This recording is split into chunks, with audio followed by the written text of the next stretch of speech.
I've always had an affinity for plants and been drawn to plants, and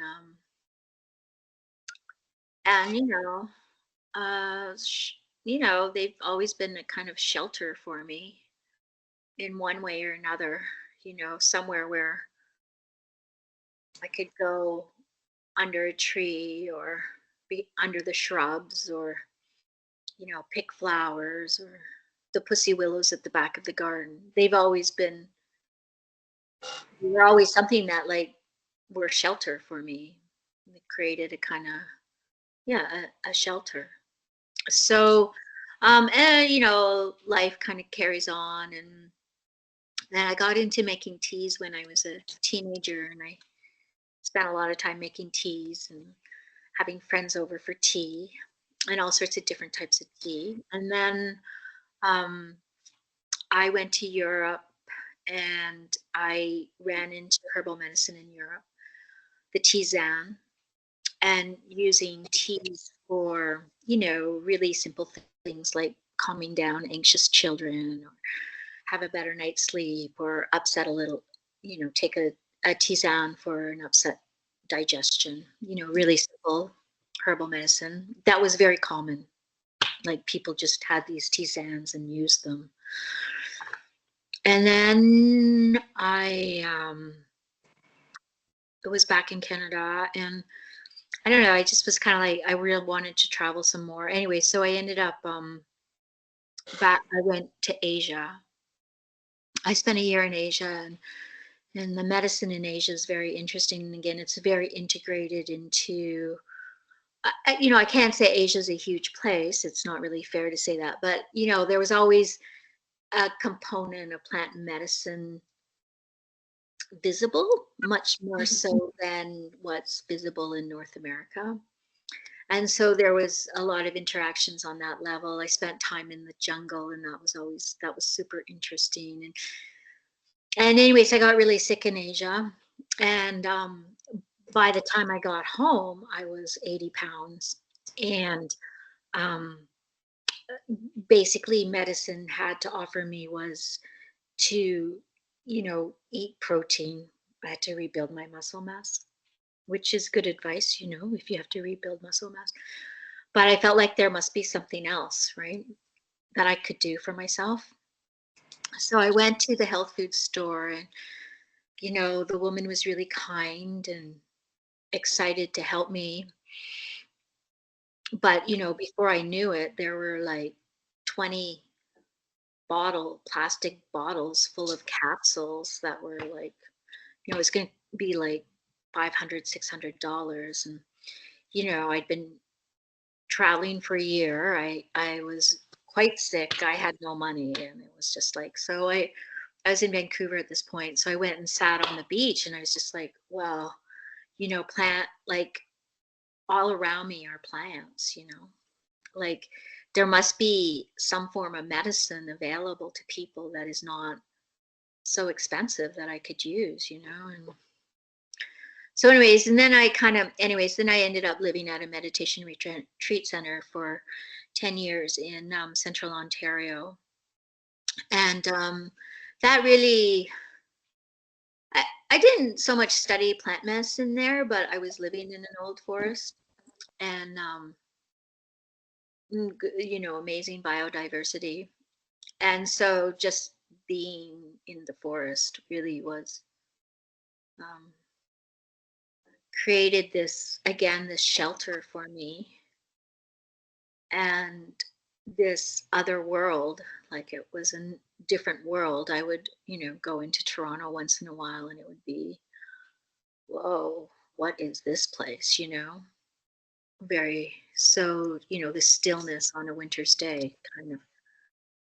And also, it was the land there is very alive. It hasn't been, there's not been a lot of pesticides. There were some red pine plantations, or is it red pine? Red pine plantations on the land, but there was also a lot of like open forest, and all behind was crown land. So, anyways, it was a very intact biosphere, and that was really important to live in that for quite a while for me. And then I left there, and that's when I went I went to the Yukon, and I was sitting in a meadow in the wilderness in the Yukon, and it was like, okay, what am I going to do? Like, how am I going to move forward with my life? Somehow I have to integrate myself into society. I haven't done that. And so I decided, sitting amongst all these flax flowers, the blue flax flowers blowing in the wind, and fireweed all along the edge of the meadow. And there was a lynx that would come into the meadow to catch gophers. And she was hanging out at that time. If you gave her lots of space, she didn't bother you, and you didn't bother her. So, anyways, I decided to become a herbalist. So yeah, it was a calling, really. And then I hitchhiked into Whitehorse and got online and looked at what programs were in. There were two programs basically at the time. There was Wild Rose and there was Dominion Herbal College. So Wild Rose looked more eclectic, and I appreciated that, but I had just spent 10 years living in a meditation center. A lot of it was focused on Eastern philosophies. So I decided, well, I need to, develop another side of my mind, the analytical side. So I took Dominion's program, and I did that. And then I graduated, and then I started learning how to put plants in people's bodies. And I've been doing that for 20 years now. So that's kind of the journey. Not a very straightforward path, but always there's a thread, right, of the plants offering a kind of shelter to me. Yeah. So today's practice, do you mostly see clients, or do you do teaching as well? I do both. Yeah. Yeah. And also with clients, I see like a lot of that is teaching as well. Yeah. Yeah. A lot of the people I work with are interested in plants. And so, yeah, they come, and eventually it always turns into a teaching because, yeah, plants are very accessible medicine. And yeah, and people want to be empowered to engage with their medicine in a meaningful way, right? Yes. So yeah, and that's always really satisfying to me. Those folks are really satisfying. And people get, once they've taken the herbal medicine and it's worked for them, they get very curious about it, and it kind of draws them in. The plants draw them in more and more. Yes. Yeah. So for your kind of your practice philosophy now, was that very, I guess you were kind of all over the place with your travels, but is there certain like philosophy that you align with your practice today, like the Eastern philosophy, or is it kind of learning from all? Well, Colleen Emery, herbalist in BC, she calls what I practice contemporary herbal medicine. And I actually think that's a really good language. I'm very interested in language, and I'm always looking for better language. So I practice contemporary herbal medicine. So I try to work as bioregionally as I can. I try to work as much as I can with 100-mile medicine. Although, that doesn't always happen. I try to work a lot with the medicine from my garden as much as I can. Obviously, that doesn't always happen because of the amount of labor involved in that. But yeah, so yeah, I definitely take information, understandings of the um, relationship um, between health and illness, and within the body. I definitely take a lot from TCM, traditional Chinese medicine. I definitely borrow a lot from there, but I'm not a traditional Chinese medicine practitioner by any means.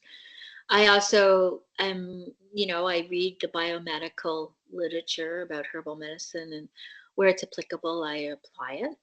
Um, and yeah, so I work a lot with constituents, so that's more of the biomedical model, and I work a lot with energetics. Yeah, so I have a pretty eclectic practice, that way of working with plants. Yeah. Mhm.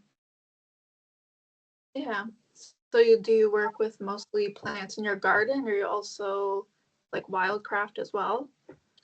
Um, I'm not a huge fan of wildcrafting, Okay.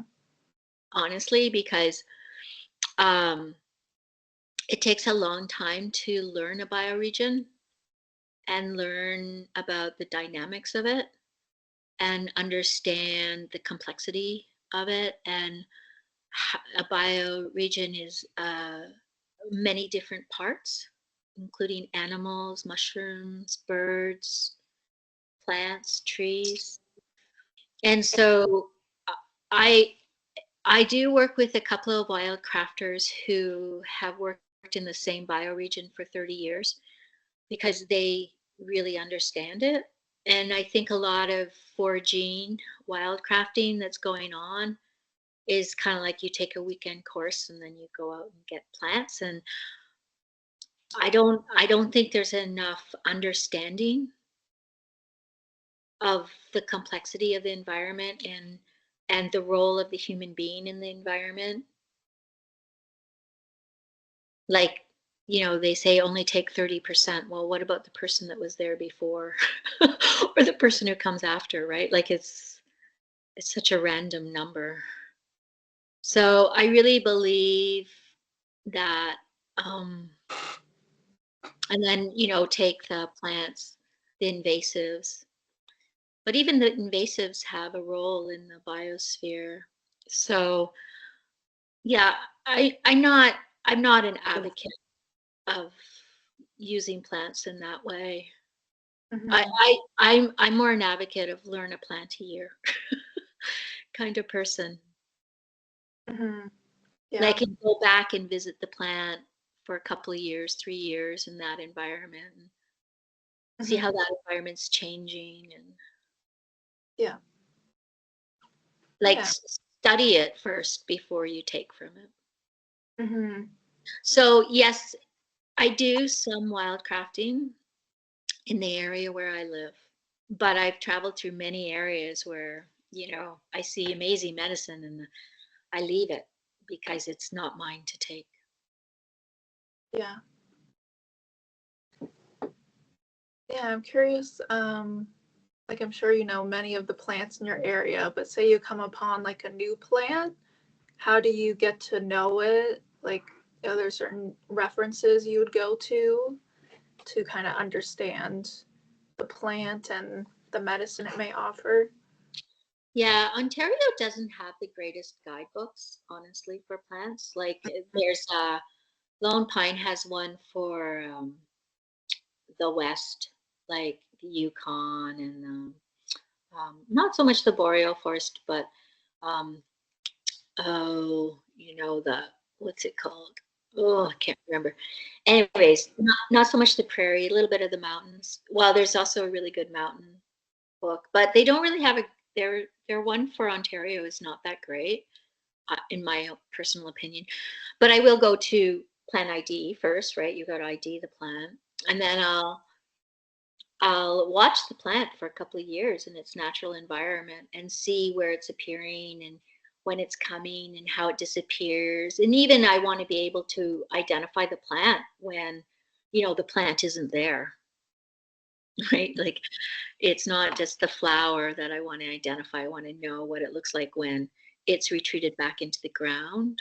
Um, if there's a storm, I'll go out and see if some of the ground around where there's certain plants that I'm curious have been disturbed.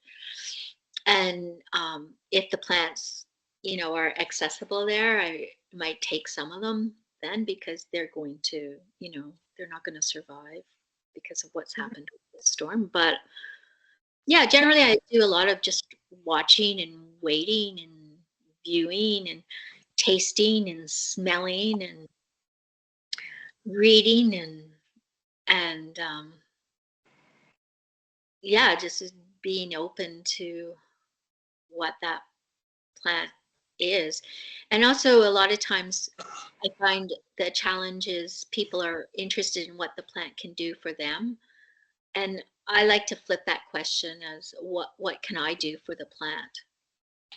Mm-hmm. That is a reciprocal relationship. It's and so I really work in that question for a long time. Like, what does this plant need? As opposed to like, how can I use this plant? Mm-hmm. Yeah. Do you have any like common practices that you do to be reciprocal with the plants? Well, I pay attention to it, Yep.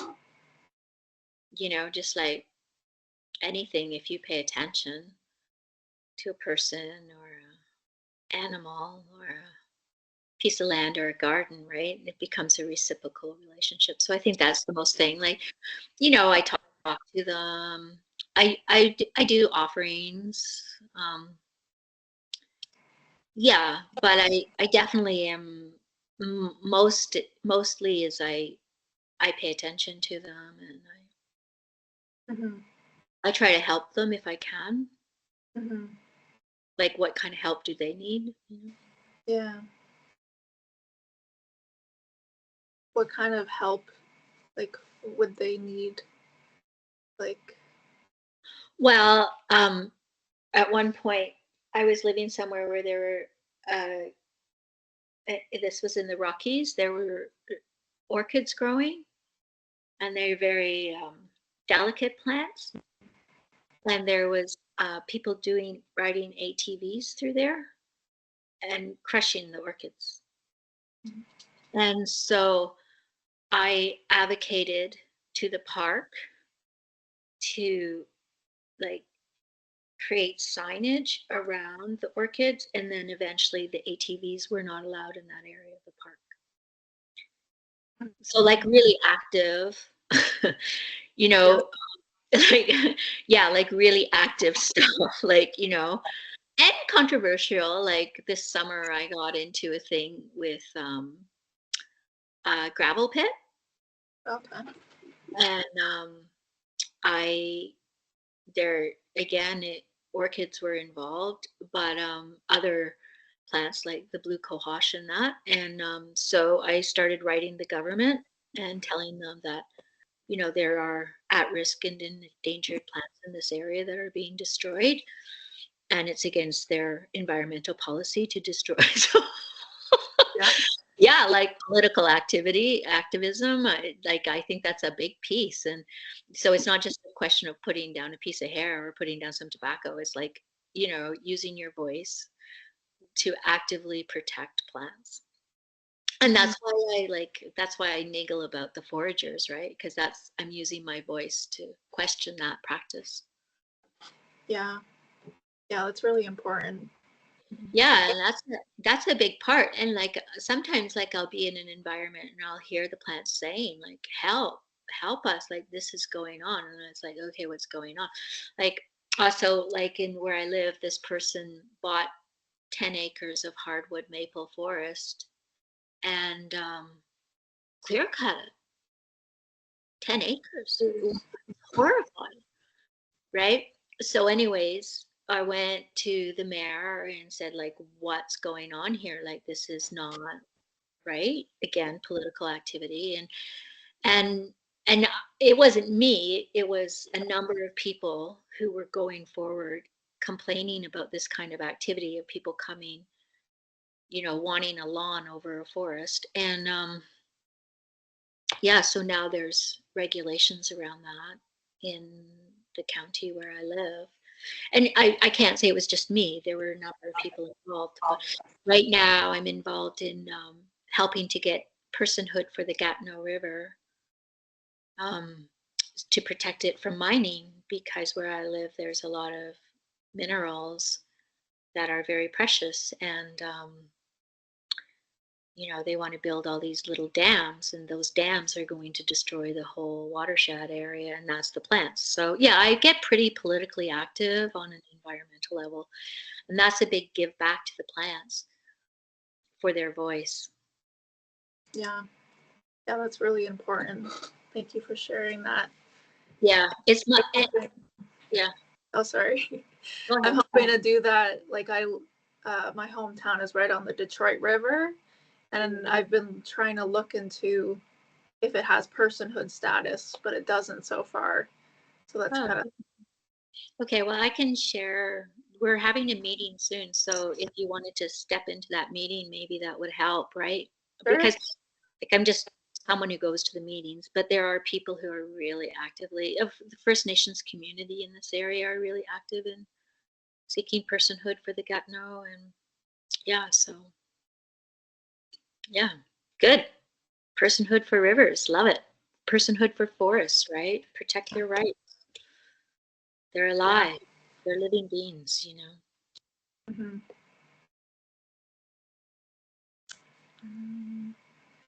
I'm curious how you view plants in terms of communication, like if they communicate with you and in what way that happens, and if you communicate with them, and like how you came to form that communication. Well, I like that's a hard question because I never Yeah. really formed that, right? It was just there, and Yeah. I think everybody has it. I think it's a question of learning to trust it because we're kind of taught, oh, this hierarchical level of beingness, right? Like humans are at the top and plants are way down at the bottom. But you have to remember, like, I think it's 40% of our DNA is tree DNA, right? Something like that. So like our beingness is woven with them, and then everything in our lives comes from plants. Even plastic, is dead plants that were buried a long time ago from oil sands, right? So like we're not separate from the plants. And I think really remembering that there's this interconnection of life, the communication piece becomes quite easy then. It's when we believe we're separate from the plants that um, the communication part, or the plants are, there's a utilitarian um, experience of the plants, not experiencing the plants as living beings. Mm-hmm. Yeah. I mean, like they're not the same kind of intelligence as humans, clearly, right? They're much better at community, and they have boundaries and defense systems, and they're complex, but they do have a kind of intelligence. And it's always that, I'm a gardener, right? So gardening is like, you know, something's growing where I don't want it. It's always a big, like right now, I'm already in a challenge with the mugwort plant that I want to take out. And for 3 years, that plant has been going, no, leave me here. No, no. And I'm like, okay, so what layer of intelligence do I have in the role of this plant right here? Do I understand that? No. Or am I overthinking it? Maybe, right? Like so I've left it, but I'm gonna take it because it's interfering with my echinacea patch. So I'm gonna take it out.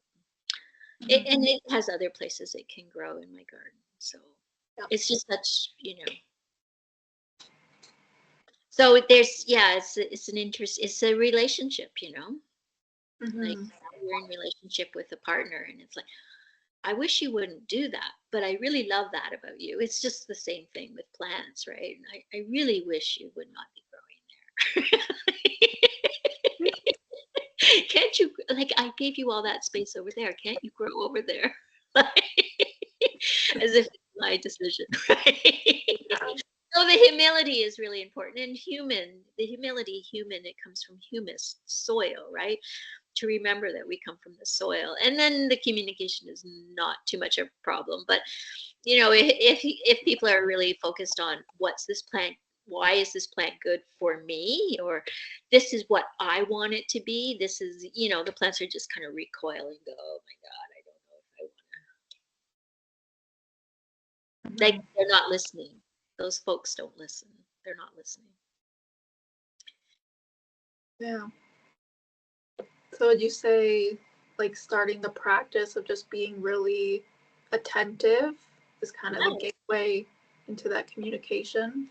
yeah, and paying attention when the plant needs water, give it some water. When the plant, is being choked out, when mugwort's gonna poison my echinacea,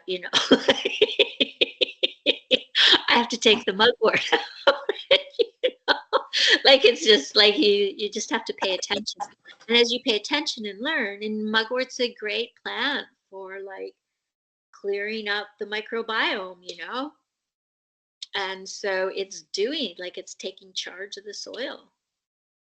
Mhm. It's creating an environment for itself, and that's what it does. That's part of its medicine. And so, yeah, it's a really, yeah, and watch them and talk to them and admire them. They want to be seen and admired too. Tell them they're beautiful. Plants love to be told they're beautiful, and they are. And yeah, and pay attention, and don't second guess too much. But I also am not someone who would be like, someone sitting there and goes, "Oh, I feel like motherwort's the right plant for you." I cringe when that happens, right? Because I am a clinical herbalist. Mm. So if I get a strong sense of, like, for example, one time I had this health issue and I had to stay home, and I was in my garden, and I was like, which plant, the plant that's going to really support me here through this? And the time kept going, hey, it's me. And I'm like, no, you're not the right plant for this. And then I'm like, this went on for days. I was thinking, oh, it's skullcap or maybe lemon balm or, maybe rose hips. And then, but the time kept going, me. And then I'm like, okay. So I go back through literature, and I went back to the times of the Crusades where people were given sprigs of thyme to protect them from spirits attacking their heads. And so now my understanding of thyme is it crosses the blood brain, the terpenes in the plant cross the blood brain barrier and remodel the microbiome in the brain. And there's all sorts of research coming through that microbiome in the brain is related to epilepsy, migraine headaches, dementias.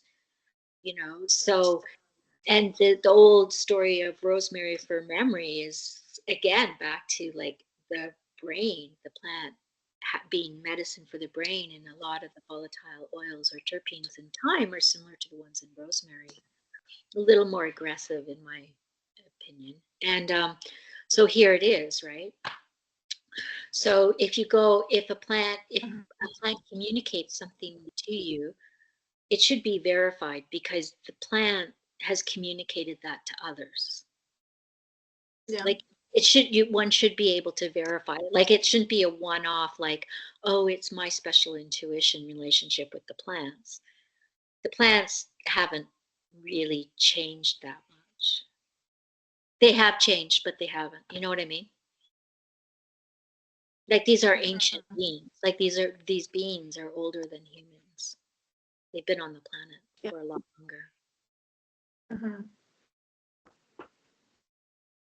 Yeah. What if there's like a new use to a plant that's never been realized? How does I one don't think realize that's that? possible. I don't think that's No. possible. Yeah. I really don't. Okay. Like, maybe the language of the biomedical system is, but no, plants have been doing this work supporting the health of the human being. Yeah. You know, I, Forever. I've just been doing this study on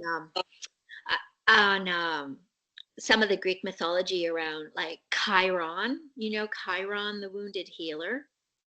I don't think I know him, no. Okay, so anyways, he's from Greek mythology, and he's like, he gave birth, he took care of Asclepius, who was the god of medicine in Greece, in ancient Greece. So Chiron is this really interesting character, and he's part horse, part human. So I've been thinking about this idea of the horse, and he's the one who's credited for bringing herbal medicine to human beings, Mm. right? He was part horse. And so I've hung out with horses quite a bit in my life. And, I'm always amazed at how they test everything with their lips. They really have these amazing lips. Do you know horses? Yeah. A You know how little bit, yeah.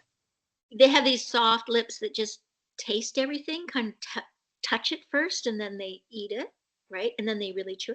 I'm thinking, yeah, obviously, like that horse component of really like touching the plant and tasting it in a really profound way is how the medicine is learned. Hmm. So like to embody the energy of the horse, because it has, yeah, anyways, yeah, so I have all sorts of odd thoughts, but I'm thinking about like Chiron, this ancient healing vibration from ancient Greece that was part man, part horse. And it's almost like we have to, like the grazers are the ones who really know the plants, and it's almost like we have to access that level of intelligence to really understand plants. And we have all that in our DNA. Yeah. Is that Hmm. too far out? Is that like, No, I like it. okay? Yeah. Yeah, so I'm really thinking about that, right? Because and then Chiron shared it with Asclepius, who is more like he was a god, but he was also more human form, right? Hmm. So we learn our plant medicine at that intersection between the human being and the animal. Yeah. Yeah, to the point where they can maybe recognize it just by the feeling, by the texture. Totally, you Yeah. can learn a lot about a plant by its feeling and texture. Yeah. Like if you're not touching plants, you can't learn plant medicine. Like you just, or even when you're making medicine, like what happens to the medicine as you're making it. Like the texture is everything. Like yeah, like you really have to engage in a deep way with the plants. Now Hmm. that said, like I have a poison garden in my medicine garden, and one time I was like, had some people in the garden and we were talking about plants, and all of a sudden this woman goes, "Oh, this plant's really bitter." And I'm looking, and she's like chewing on monkhood, right? And it's like, I could turn someone into a zombie with that plant. And I'm like going, oh, horror of horrors.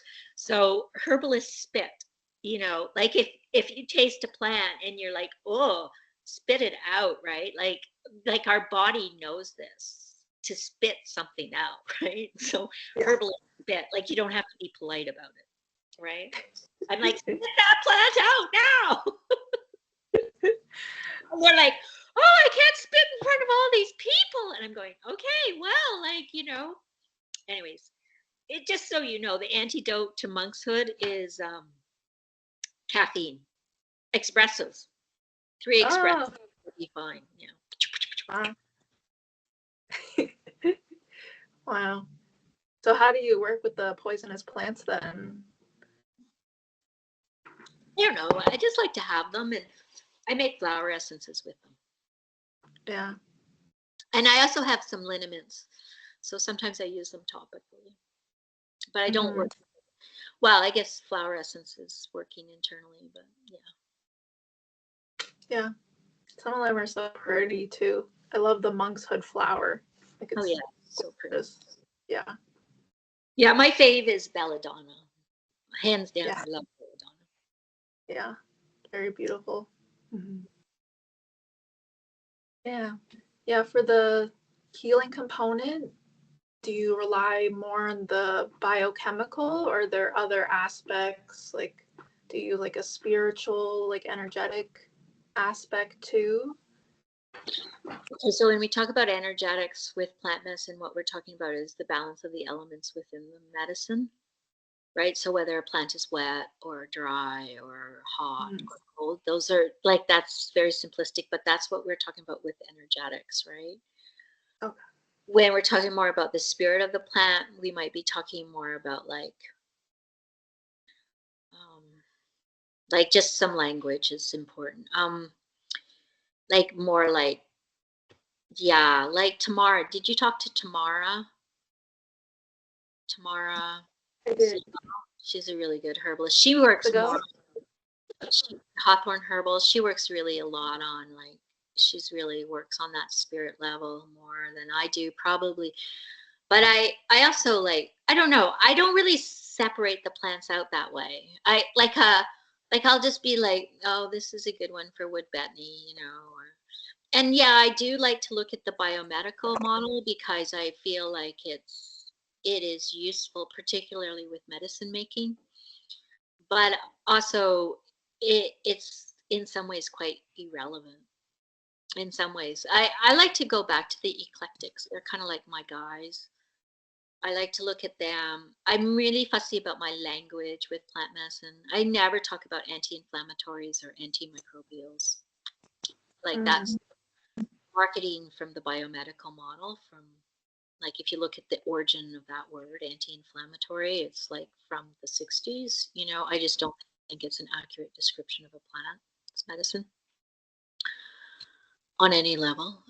So yeah, yeah, so I work all, like, I'm really content. I work all over the place with plants. Like, there's nothing I don't do, and there's nothing, yeah. So I do definitely go to the biomedical, but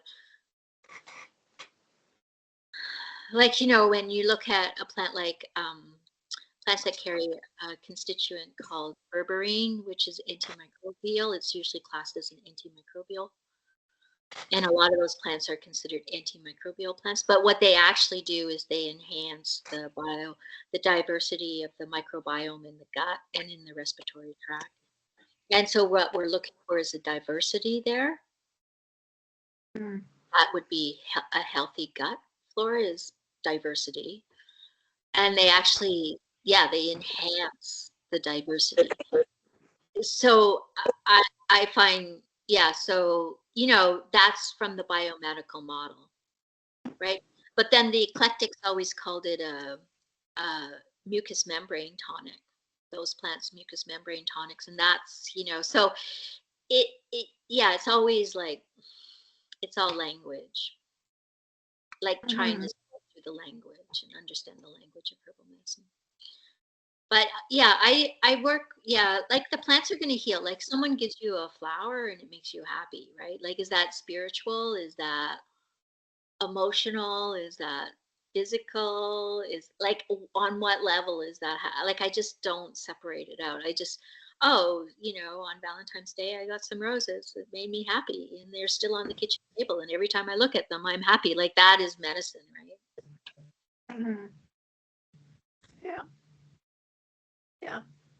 And definitely I see some people very divisive in how they approach plants, but yeah, it's like, where do you really, Draw the line. yeah, they make you happy.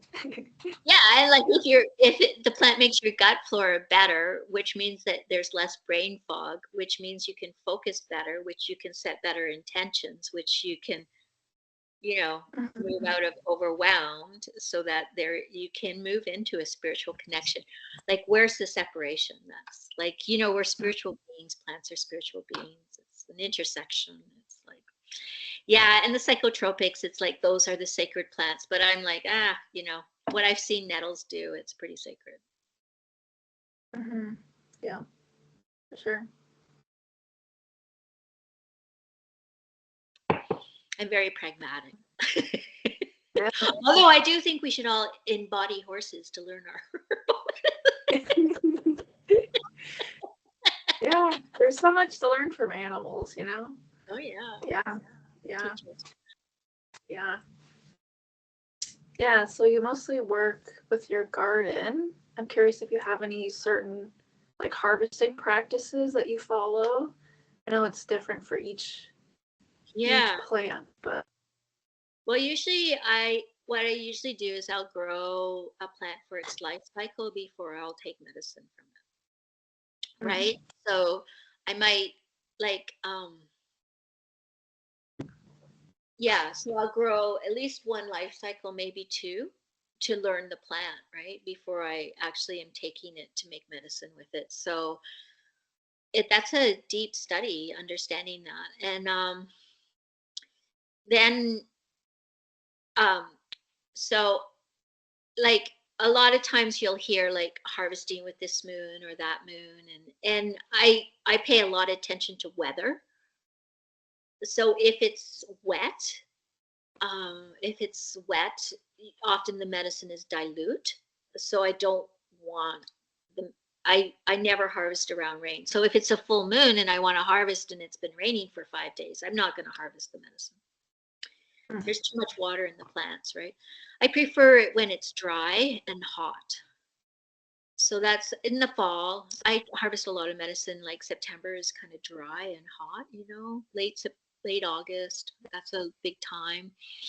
Um, Sometimes, yeah, but I always taste the medicine before I harvest it, and I wait and I ask the plant, when is this the time to do it? And the plant will tell me, and I'll taste it. And so I want to taste the medicine, and whether it's a root or not, and yeah, and spring roots are different than fall roots because the plant's in a different process. So if I want spring dandelion roots or fall dandelion roots, those are in my mind two different medicines. And yeah, so it's just a deep study in the garden for me. And Mhm. every plant is kind of, it changes a little bit. Like yeah, like I was talking to someone the other day, and they were telling me about um, using valerian leaves early, like the first, like harvesting those for medicine. And I've never heard of that before. And I really like this person, like they have really good plant sensibility. So I'm thinking, well, Hmm. that's an interesting idea. I'm going to try it, right? And then I have comparisons. So, oh, and this is the spring root, this is the fall root, this is the spring leaf. What does the July leaf look like? What does the September leaf look like? What is it before flower? What is it after flower? What is it during flower? So I do a lot of comparison and kind of charting the plant through time and different weather conditions. Mhm. And that's how I work with harvesting plants. And then I decide when I'm going to harvest it that way. And I wait, I have to wait a lot. And then sometimes it catches me off guard and it's like, oh, darn, today's the day. Time to run to the garden. It's a lot of work, right? Like, like Yeah. oh, I better clear my day if this is what's going to happen. Can't talk to Esther today.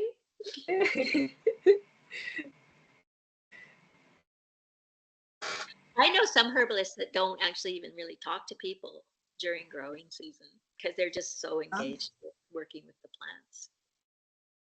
Yeah. So that process works for them. Yeah, well, they're very demanding, the plants. Once you start using them, they're like, get on it now, Abrah. I don't care that you have to talk to Esther today. He's not as important as I am. Do you want my medicine or not? It's the price, right? It doesn't happen on my time. It happens on their time. Yeah. Yeah.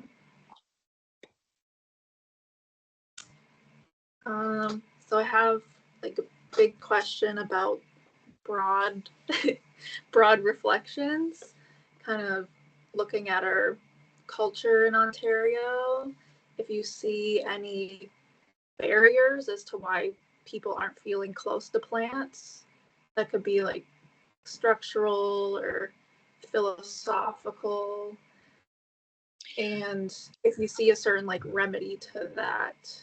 Well, there's not really a lot of teaching about plants in our education system, really, is there? Like Yeah. I wasn't introduced to botany in school. Well, we did have environmental studies where we grew, I think we grew some vegetables or something. But yeah, and then I guess some schools now have like those little gardens, which is a great thing. But yeah, I think Mhm. it's really, you have to engage. People are scared of plants. That's the problem. Like they're Yeah. scared of them. And so they haven't even, and the heavy control over the environment is a big problem. Like, the dominion, this idea that we have dominion over the earth, human beings have dominion, which is just so tragic. Yeah, and also the idea that you can't talk to water, or you can't talk to the wind, or you can't talk to the sun, or that we're not Mhm. connected, that's the huge obstacle, and the fear. Yeah. Like, I remember when I lived at the meditation center, people would come up from Toronto and it would be dark, and the darkness would frighten them. Yeah. Like, Guess you never know what's out there. I don't know. Yeah. oh, Yeah. I guess so. I noticed that even in some of my field courses. So it's like, they can't tell every leaf kind of looks the same. So they're like, this is poison ivy, this could be poison ivy, so they can touch anything. Yeah, I know. And so, like, learn your, but every leaf doesn't look the same, right? And like, so it's like, it's kind of like, we gotta, so I think it's just, evoke the curiosity, make the curiosity greater than the fear. And Mhm. you get poison ivy, okay, well, there's always a plant around that's gonna solve it, right? Just don't, Yeah. you know what I mean? And Yeah. herbalists know how to spit, right?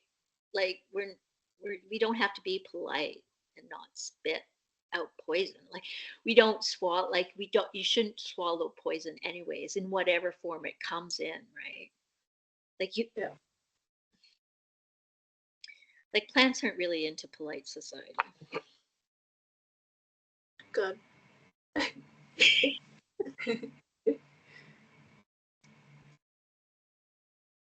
Did that answer your question? Yeah, Yeah.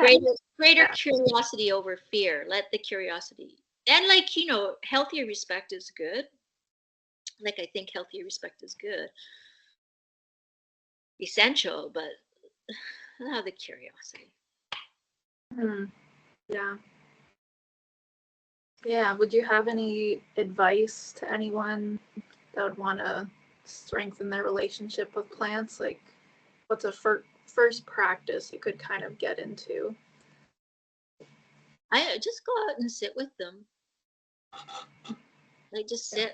just go out in a meadow or a forest or a mountain, or get in a canoe and go into the middle of a swamp. You know, like, just sit with your house plants. Go to a rose garden and have a nice cup of tea. Just sit with plants. Just, like, be with them. Yeah. Bring Yeah. them into your life. Eat them. Mm-hmm.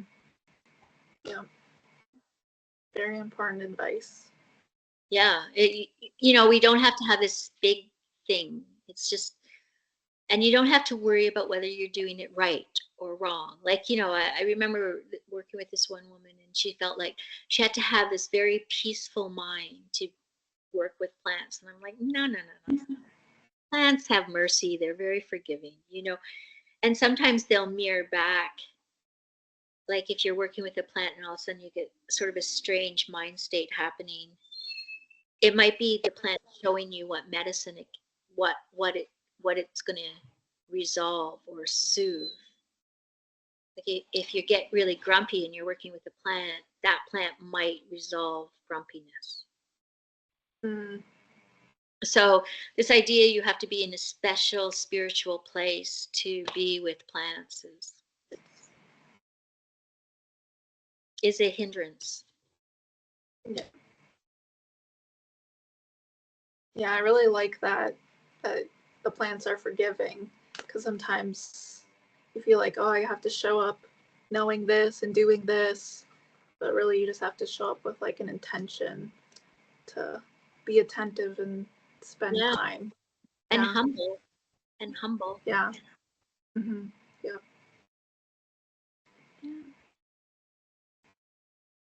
Yeah, I think the most important thing is humility. Mm-hmm. Yeah. Mm-hmm. Yeah, that's all the questions I had. Is there anything else you wanted to share about relationality with plants, or? No, I do believe it's a vast study, and that like they do say it takes lifetimes to learn plant medicine. And the longer I practice, the more I realize that is the truth. So, so in that regard, take your time, right? Like you know, you don't have to know 500 plants. You just have to really know a few plants and develop relationship in a gentle way is better than like, Yeah. Mm-hmm. Yeah, there's no need to rush. Yeah. yeah, take your time. Mm-hmm. Okay, well, this was fun. Thank you so much. Thank you so much for sharing stories. I'm gonna remember to learn like a horse. Carry that with me. We'll go study how a horse lips. So now I want to do a study. So I'm going to call up this farmer near me who has horses, and I'm going to say, I want to do a study, and I'm going to like take a bunch of plants over to the horses and see how they interact with the plants. That's one of my plans this summer. I want to see if this theory is true. Yeah. Yeah, I'm curious how they react. Yeah, really... like, yeah. And if some horses like some plants and don't like other plants, and yeah, I wanted to study this. So, but this is a new study for me, right? 20 years in, I want to see how horses respond to plants, because Chiron, who brought herbal medicine to the West, supposedly, right? Greek mythology, was part human, part horse. So was it the horse part of him? I don't know. Yeah. What is this story about, right? So. Yeah. Well, you'll have to share that some way on your YouTube or something. I will share it. Yeah, that'd be awesome. Okay. Okay, bye. Thank you so much. Take care. Bye.